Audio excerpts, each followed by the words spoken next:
Agenda, please. Committee Member Basua, Vice Chair Teran. Here.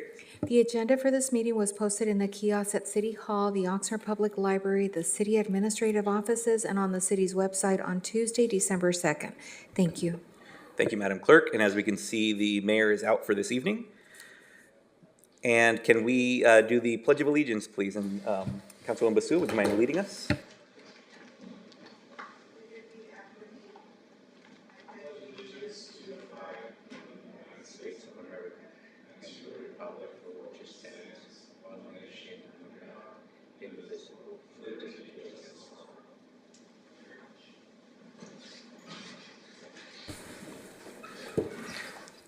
Next item on the agenda is public comments for items not on the agenda and non-action items. If anyone would like to submit a speaker card from members of the public, please do so now to the clerk, or if anyone's on Zoom, please raise your hand using *9. A person may address the legislative body only on matters not appearing on the agenda and within the subject matter jurisdiction of the legislative body. Speaker requests shall be submitted and set forth on the first page of this agenda. Speakers are limited to 3 minutes. After 30 minutes, if all speakers have not had the opportunity to speak, the remaining speakers will be given the opportunity to speak prior to the adjournment of this meeting. The legislative body cannot enter into detailed discussion or take action on any items presented during public comments at this time. Such items may only be referred to the city manager, executive director, secretary for administrative action, or scheduled on a subsequent agenda for discussion. Persons wishing to speak on the public hearing items should do so, for this evening, should do so at this time. Madam Clerk, do we have any public comments at this time? Vice Chair and Committee Member Basua, we do not have any public speakers in person or virtually for public comments on items not on the agenda. Thank you. Thank you, Madam Clerk. If there are no comments, the next item on is the consent agenda, and the only item is approval of the minutes for November 25th, 2025, Public Works and Transportation Committee meeting. And Councilwoman Basua, do you have any questions, comments, corrections? Okay. If you don't either, I'll move the recommended action. Okay, I will second. We have a motion by Councilwoman Basua, and I have seconded. Madam Clerk, if we do we have any speakers on this? And Vice Chair Teran and Committee Member Basua, we do not have any public speakers for the information and consent agenda. Okay. Committee Member Basua? Yes. Vice Chair Teran? Yes. And this motion carries 2-0. Thank you. Thank you very much.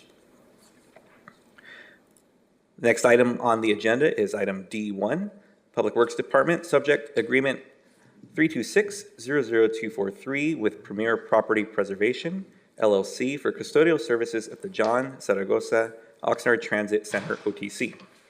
Recommendation that the Public Works and Transportation Committee recommend that the City Council approve and authorize the Vice Chair to execute the agreement with Premier Property Preservation, LLC for a term of 1 year from February 1st, 2026 to January 31st, 2027, with an option for 4 consecutive 1-year periods ending January 31st, 2031, for a total contract not to exceed amount of $700,000 for custodial services at the John Zaragoza Oxnard Transit Center. And we have Mr. Wolf here as well as Mr. Yanez. Do you have any questions, Councilwoman Basua? I do not. Okay. The only question I have is just requesting a brief summary of what we have in front of us and what the services will entail. Mr. Yanez? Good evening, Mayor, Pro Tem, committee members. Brian Yanez, Assistant Public Works Director. So tonight we have before us a custodial service agreement. We've had a third-party contractor for over the last 20 years providing these custodial services at the transit center. And this item, or these services were solicited. We had 6 bidders.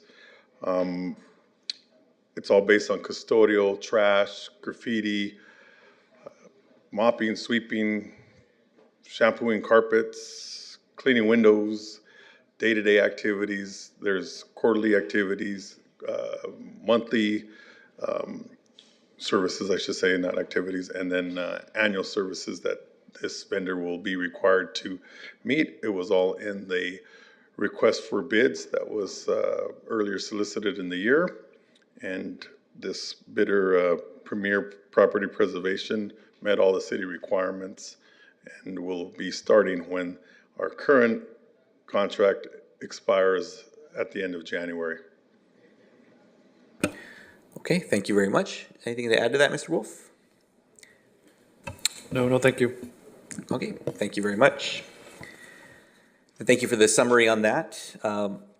At this time, Madam Clerk, do we have any public comments for speakers on this agenda item? Vice Chair Teran and Committee Member Basua, we do not have any public speakers for item D1. Thank you.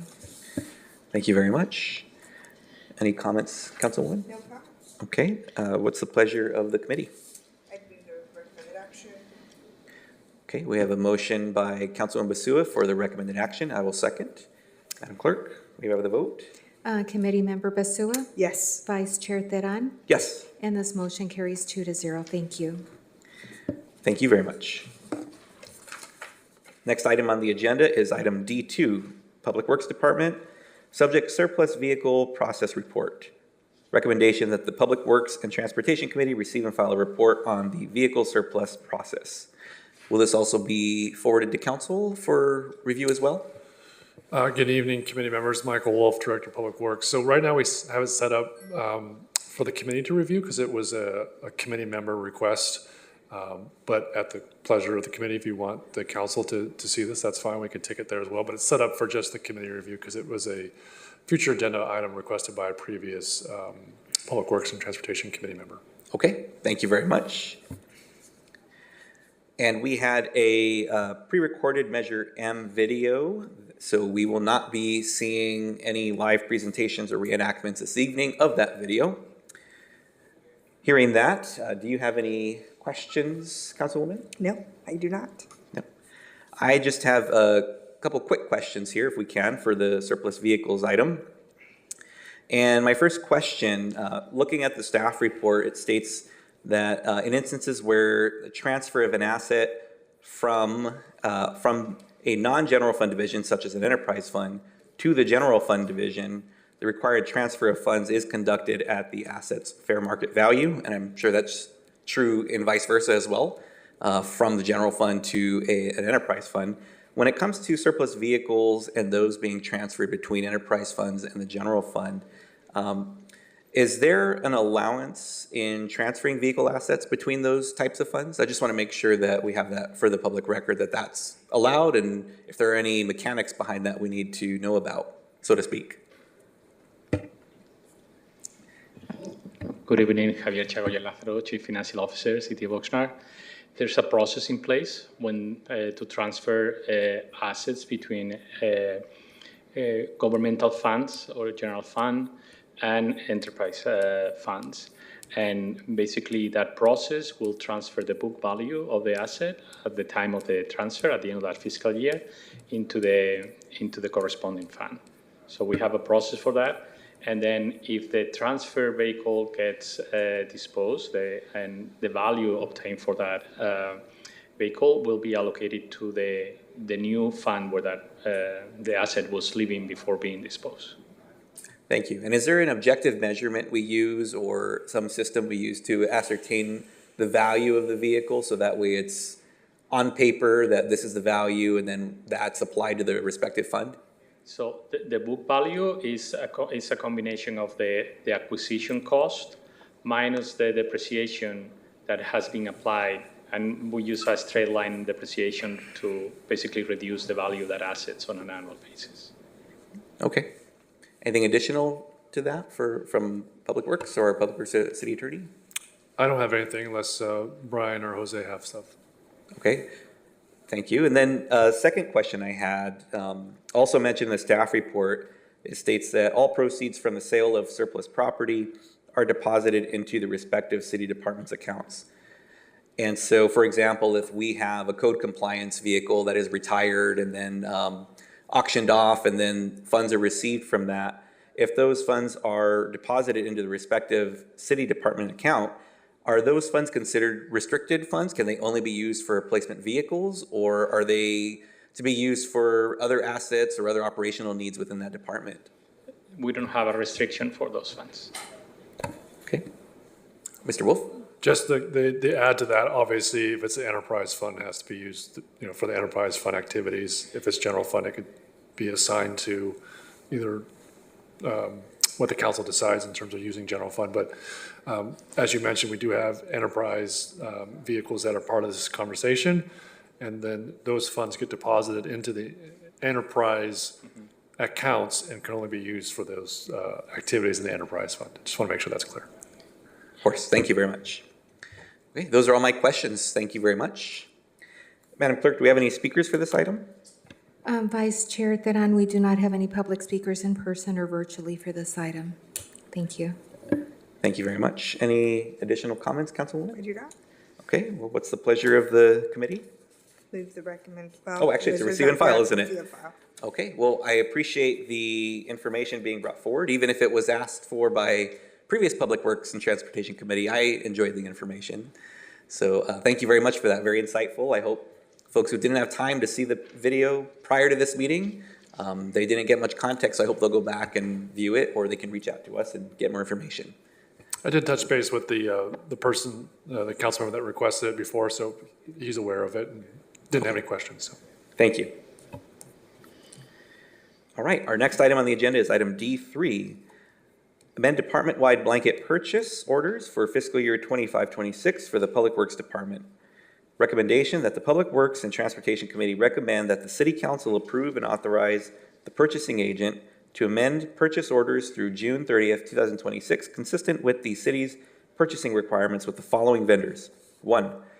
Applied Industrial Technologies for an additional $80,000 for a new not-to-exceed amount of $300,000 for industrial supplies equipment, example, pumps. 2. Daniels Tire Service, Inc., for an additional $80,000 for a new not-to-exceed amount of $300,000 for tires. 3. Granger, Inc., for an additional $230,000 for a new not-to-exceed amount of $450,000 for safety-related equipment and industrial equipment, maintenance, supplies, tools, and parts. 4. Home Depot USA, Inc., for an additional $80,000 for a new not-to-exceed amount of $300,000 for hardware, tools, construction materials, and products. And 5. Ventura County Auto Supply, Napa, for an additional $30,000 for a new not-to-exceed amount of $250,000 for garage tools, equipment, and fleet maintenance supplies. And I see we have Mr. Beeman here. Do you have questions, Councilwoman? I don't have questions per se, but I know other council members would have questions. So I'm not sure if we just want to go through the process during this time to address some of those concerns that I know are going to be coming up and be a little bit proactive in trying to get some of those questions answered. So I do see here that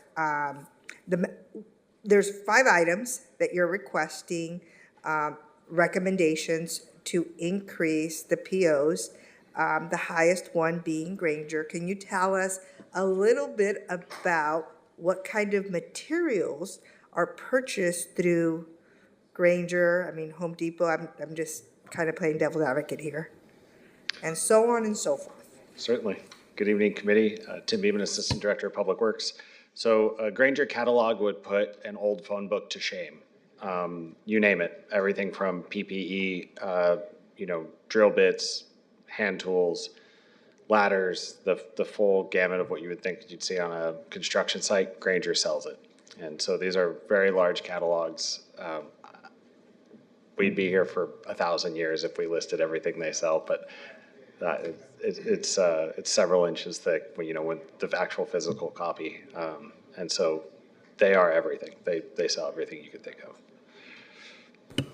Maybe when this goes back to the council, you can bring Like an example, yeah. You can bring bring the book and kind of just have it here for us to pass down. Just some, things I'm thinking about. Fire up the forklift and bring it over here. We can actually just play their commercial. They have pretty good commercials on TV, so Granger gets it done, I think, is their motto, right? Yeah. Should have done that as part of my Measure M. Oh, okay.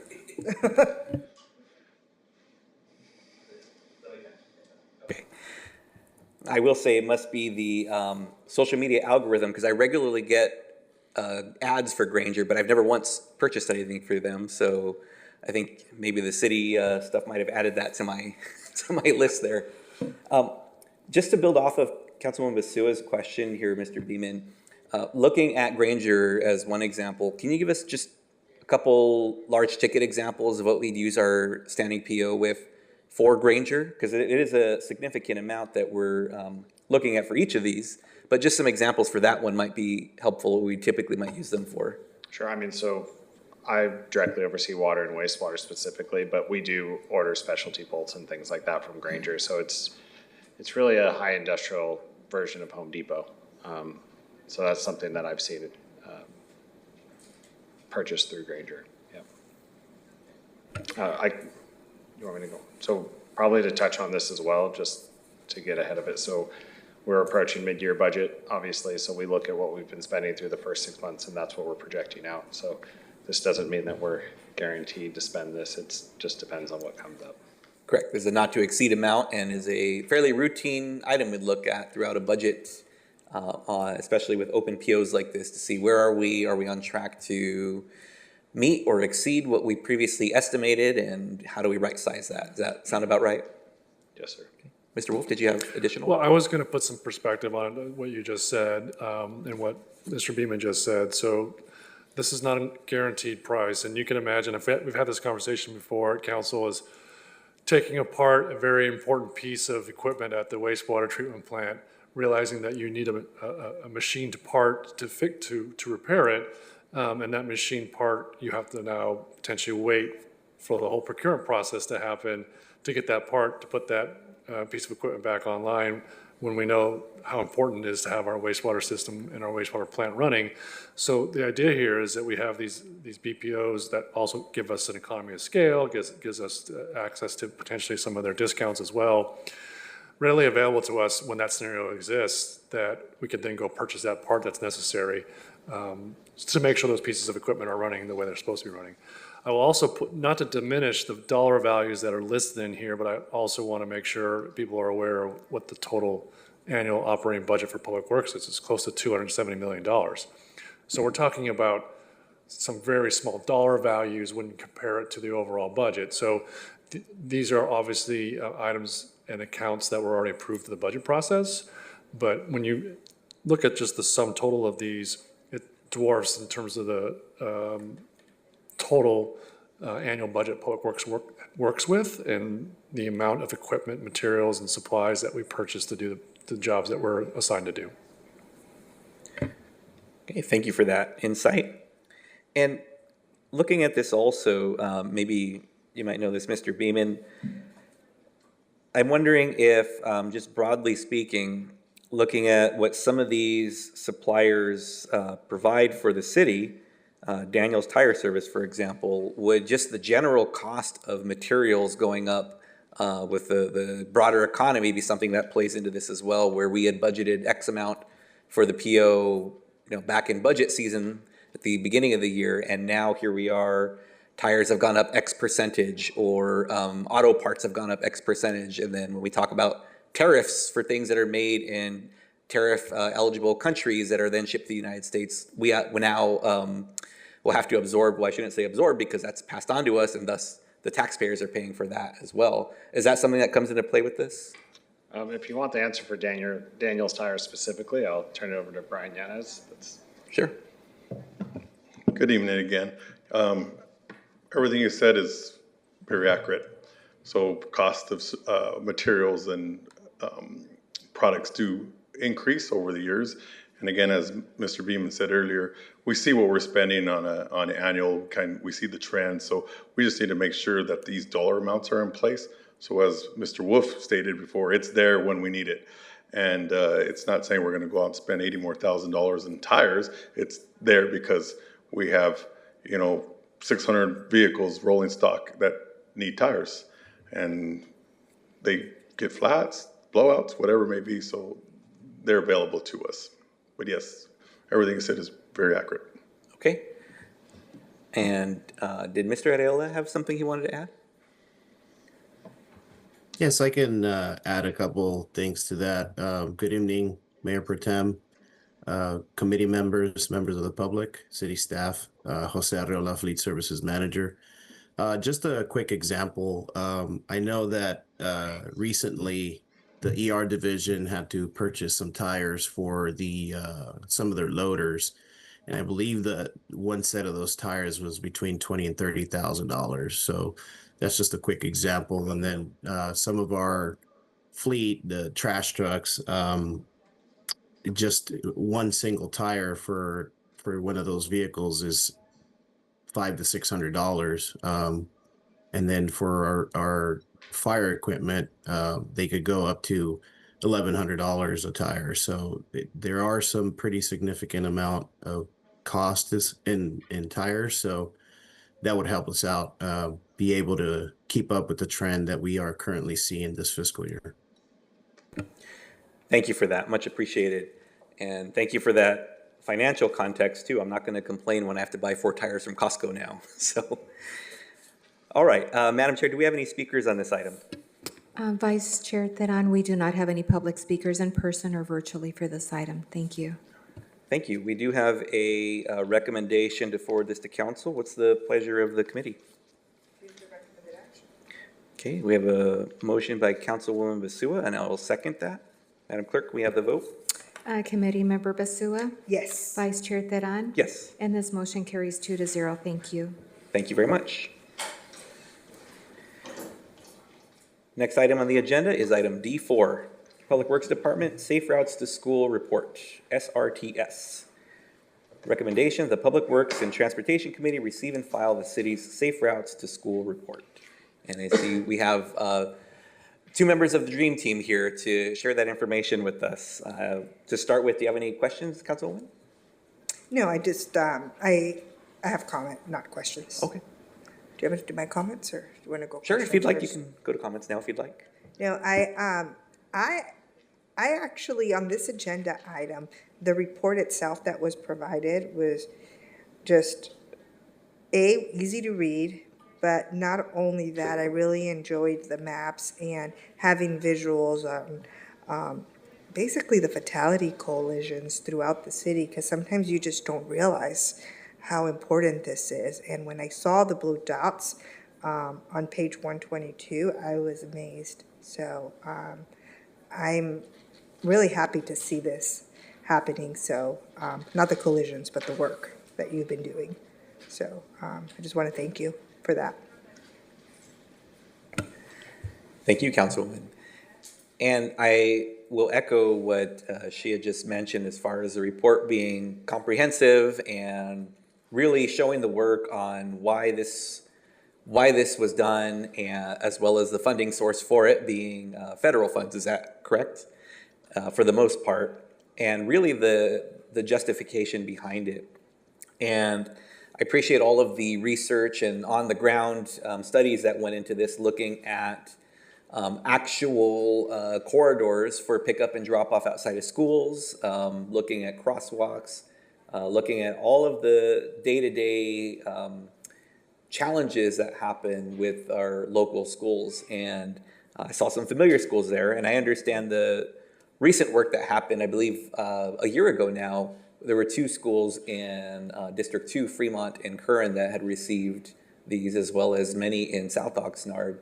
And I just want to thank your team for the work that went into this. I know that it's not something that you snap your fingers and happens overnight, but looking at the improvements that came afterwards and the increase in safety that came from it, I just want to give my full appreciation to the work that happened behind this.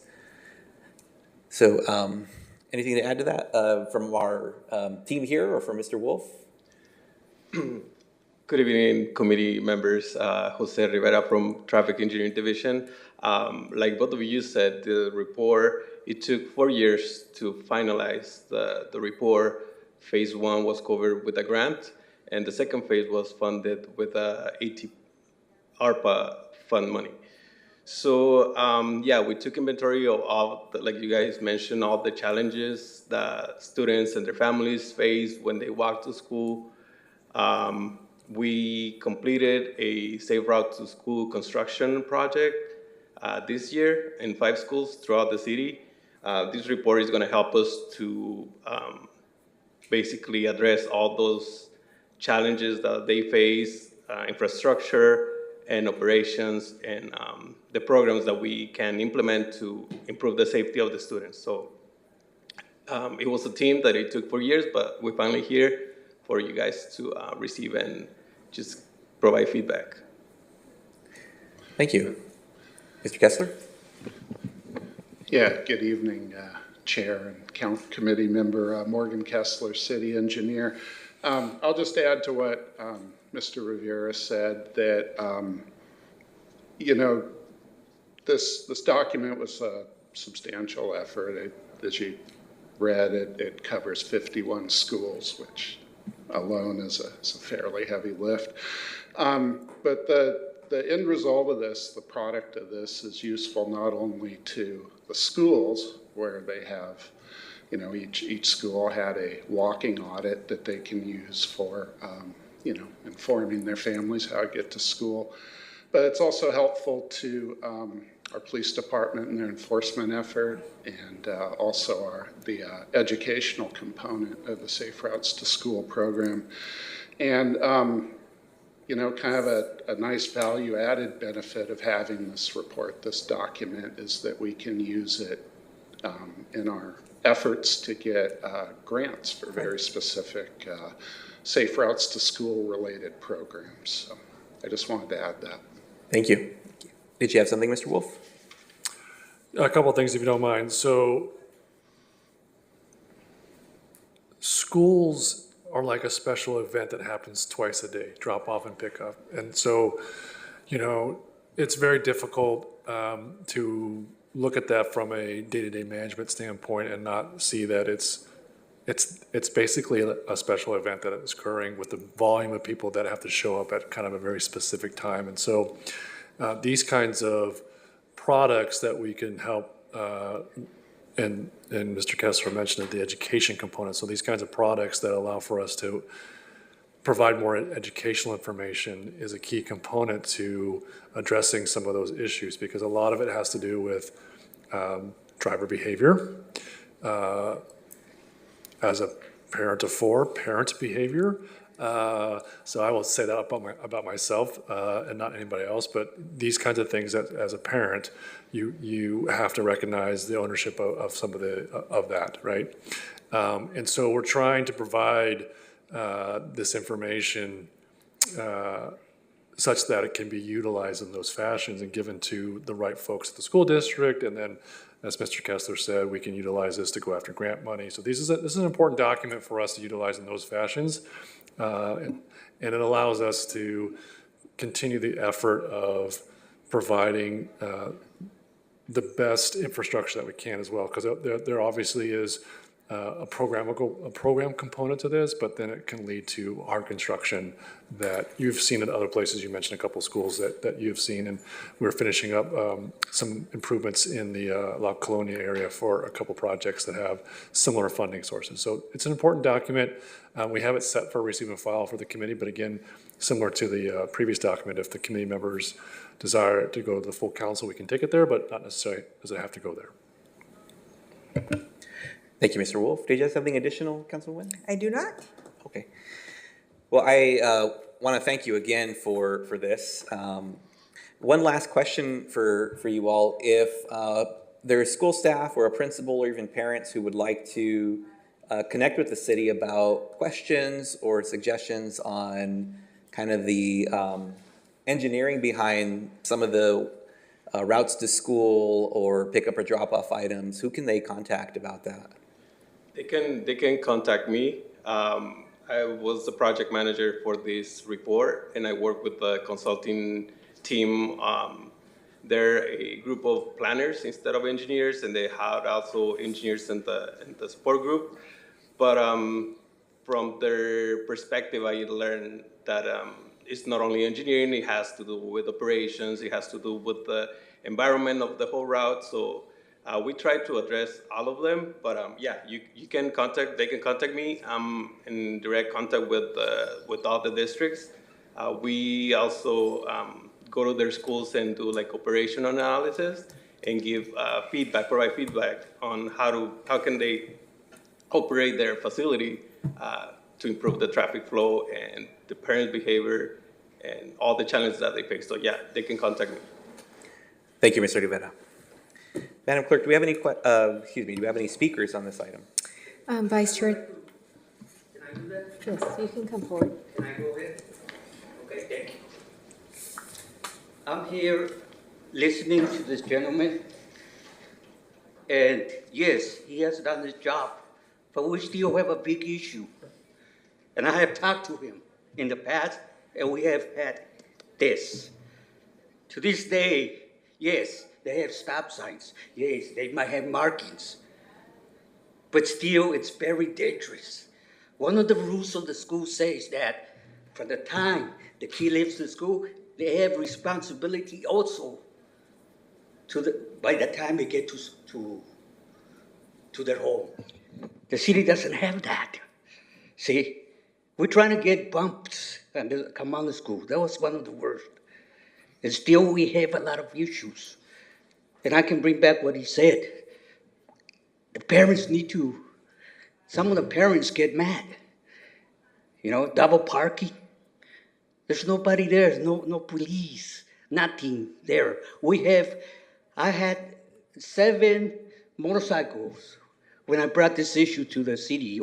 They came, they walked, they saw, but never did nothing. Let me give you a good example. The other day I saw this lady, she parks wherever she wants, she blocks the place. This gentleman comes, can you please move your car? She kind of ignores him. She moves a little bit, and he barely passed through. Let me go back. Who was that gentleman? A police officer. Come on. A police officer didn't do nothing. He told her, move out of her, and he just walked out. And we all come and look. Is that safety they give to the kids? You know, I stopped coming to traffic engineers, and one day I did. This lady had to come and help me. It should not happen. There's one thing, they can write it here, but there's another thing up there, the truth. What's happening every day with the kids. Every day. Yes, good job to continue. But they said, you need to have a heart if you want to make it work. It's not just a job. You gotta have a heart, you know. This lady, they said, it's not because we have time. This lady, it's because she had a heart. Every day I go pick up my grandkids and I see there's nothing I can do.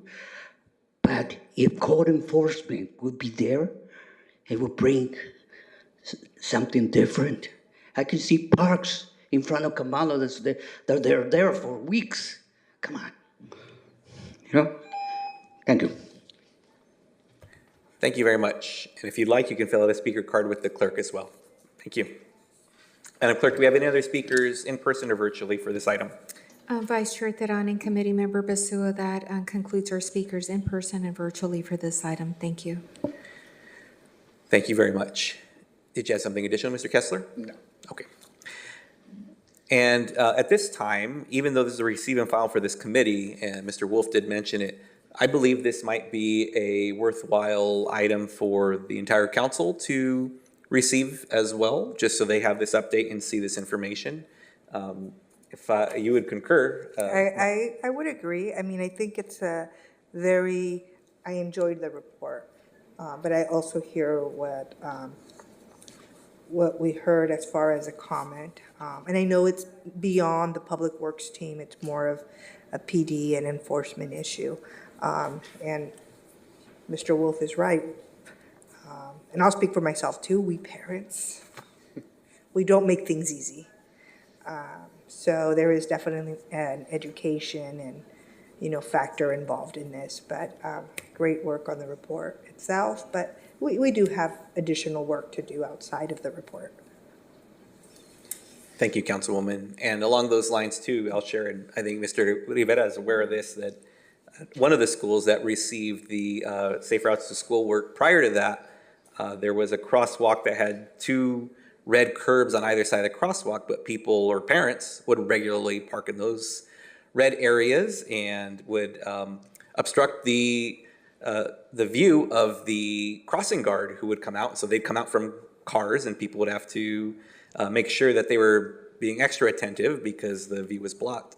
And even having PD come out and issue warnings and then citations to parents, that worked for many. It didn't work for all. And some returned to that behavior. And what the school had troubleshooted on that prior to the addition of these islands here and moving of the crosswalk was, well, people can certainly choose to park where they're going to park regardless of red curb or not. But one thing that people seem to respect are cones. So the cones were added after school and before school just to block off that red area so people wouldn't park there.